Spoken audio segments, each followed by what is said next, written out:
Hi everyone, welcome back to the series that takes you through the features of BitBlast. Now let's add OpenShift provider. In a similar manner, users can add OpenShift as a provider in BitBlast to facilitate the cluster creation process tailored to OpenShift. Click on the provider section. Now click on the OpenShift provider.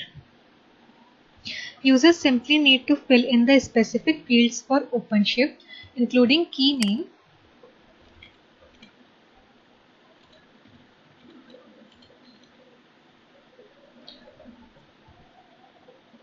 username for OpenShift,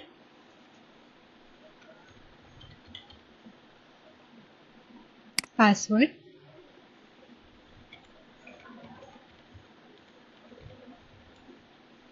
and API URL.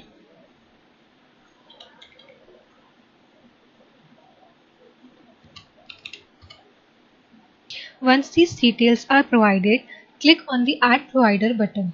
By clicking on the Add Provider button, it seamlessly integrates OpenShift into the BitBlast system.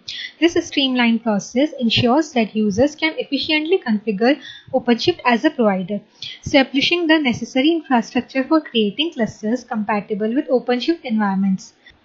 With BitBlast, users can seamlessly add OpenShift as a provider and proceed with creating customized and optimized clusters within their projects. Thanks for joining us today. Stay tuned for more informative BitBlast videos.